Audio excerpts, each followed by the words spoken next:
Assalamualaikum warahmatullahi wabarakatuh. Apa kabar murid-murid Ibu? Kalau Ibu tanya seperti itu, masih ingat kan jawabannya? Jawabannya alhamdulillah, selalu ceria, semangat belajar. Nah, murid-murid, sebelum kita belajar, marilah kita berdoa terlebih dahulu. Berdoa mulai. Bismillahirrahmanirrahim. Raditu billahi rabbah wa bil islami dina wa bil muhammadin nabiyya wa rasula. Rabbi zidni ilma warzuqni fahma birahmatika ya arhamar rahimin. Amin. Nah, sebelum kita memulai pelajaran, silakan anak murid Ibu menyiapkan alat tulisnya terlebih dahulu. Jadi, diringkas ya materinya, dicatat di buku catatan. Kali ini kita masuk ke KD 3.5 yaitu berperilaku jujur. Mudah-mudahan kita semua telah menerapkan perilaku jujur dalam kehidupan sehari-hari. Ayo kita mulai. Pengertian jujur. Jujur berarti tidak dusta, tidak ada kebohongan di dalamnya. Jujur juga merupakan perbuatan yang dilakukan oleh seseorang, baik ucapan atau perbuatannya tidak mengandung kebohongan. Jadi semuanya yang diucapkan, semuanya yang dilakukan sesuai dengan kenyataan. Apabila ucapan itu tidak ditambah-tambah, tidak dikurang-kurangi. Selanjutnya, Nabi Muhammad adalah contoh pribadi yang jujur. Beliau selalu berkata jujur dalam setiap keadaan, hingga beliau dijuluki Al-Amin oleh kaum Quraisy. Al-Amin artinya yang terpercaya. Jadi anak-anak Ibu, Nabi Muhammad ini adalah suri tauladan bagi seluruh umat manusia. Ya, kenapa? Beliau itu terkenal dengan sifat-sifatnya yang memang menjadi contoh karena beliau adalah nabi panutan, ya, panutan bagi seluruh umat manusia. Salah satu sifat yang dimiliki oleh Nabi Muhammad adalah jujur. Ini contohnya pada saat beliau berdagang. Beliau berdagang apabila ada dagangannya yang cacat, beliau akan mengatakan kepada pembelinya. Apabila dagangannya bagus, beliau juga akan mengatakan kepada pembelinya. Jadi beliau benar-benar istilahnya menjelaskan, ini ada yang cacat dagangannya. Oh, ini bagus kayak gitu. Jadi nanti pada saat sudah dibeli, orang itu tidak merasa rugi. Nih, salah satu contoh kejujuran dari Nabi Muhammad. Mudah-mudahan kita selalu bisa mengikuti keteladanan beliau ya. Macam-macam jujur. Yang pertama, jujur kepada Allah. Jujur kepada Allah ini contohnya kita ikhlas melakukan ibadah bukan karena terpaksa, bukan karena disuruh, tapi benar-benar ikhlas mengharapkan ridho Allah. Yang kedua, jujur kepada diri sendiri. Jadi untuk diri kita sendiri juga harus jujur ya, anak-anak Ibu ya.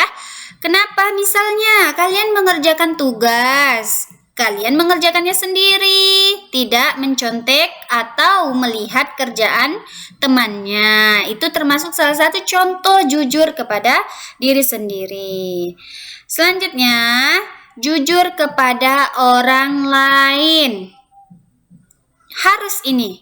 Kalau jujur kepada orang lain, itu contohnya kita berkata sejujurnya, tidak ditambah, tidak dikurang-kurangi.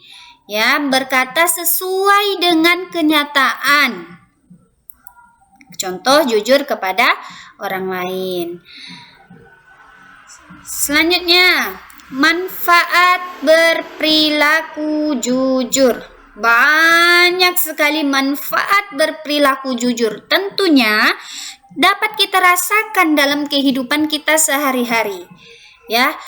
1. Dicintai oleh Allah. Orang yang jujur insya Allah jalannya akan mudah, akan dimudahkan oleh Allah. Kalau Allah sudah cinta, kita mau minta apa Allah kasih. Ya.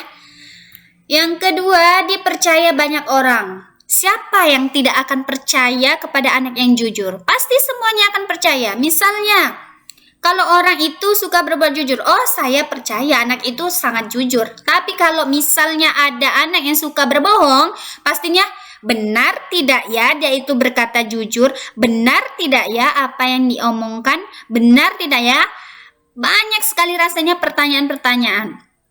Kalau misalnya dia suka berbohong. Berbohong ini tidak boleh dimulai sekalipun. Kenapa? Kalau sudah dimulai satu kali, dia akan berbohong untuk kedua kali. Kalau udah berbohong kedua kali, dia akan berbohong ketiga kali. Kenapa? Kebohongan kedua, ketiga ini untuk menutupi kebohongan yang pertama. Jadi Ibu bilang tadi, kebohongan ini tidak boleh dimulai. Kenapa? Karena nanti kalau sudah bohong sekali, bohong dua kali menutupi kebohongan pertama, bohong ketiga kali menutupi kebohongan yang kedua, yang ketiga, nanti akan menjadi kebiasaan dan mendarah daging sehingga akan susah untuk dirubah. Yang ketiga, disukai banyak teman dan orang lain. Siapa sih yang tidak menyukai anak yang jujur? Pasti semuanya menyukai anak yang jujur. Anak-anak Ibu yakin kalian juga akan menyukai teman kalian yang jujur. Kalau misalnya teman kalian berbohong, pasti kalian akan sulit untuk mempercayai. Yang keempat, hati menjadi tenang. Ya, hati menjadi tenang. Kenapa? Tidak ada rasanya yang menjanggal di hati, tidak ada rasanya yang kita tutup-tutupi seperti itu ya. Jadi kita rasanya lega hati kita. Tenang hidup kita. Yang kelima, mendatangkan kebaikan. Tentunya apa yang kita tanam itulah yang akan kita dapatkan. Kalau kita sering berbohong, yang kita dapatkan tidak akan dipercaya oleh orang lain. Kalau kita suka jujur, orang akan percaya, orang akan menganggap kita amanah. Seperti itu ya. Yang keenam, jalan menuju surga. Insya Allah kita semua mudah-mudahan menerapkan perilaku jujur ini dalam kehidupan kita sehari-hari. Baik, terima kasih murid-murid Ibu. Jadi itu yang Ibu sampaikan, mudah-mudahan bermanfaat. Dan di akhir dari video ini Ibu akan mengirimkan link soal atau tugas. Silahkan kalian kerjakan dengan teliti dan jangan dikerjakan secara berulang-ulang kecuali Ibu menjapri kalian untuk mengerjakan ulang. Seperti itu ya. Ibu akhiri. Assalamualaikum warahmatullahi wabarakatuh.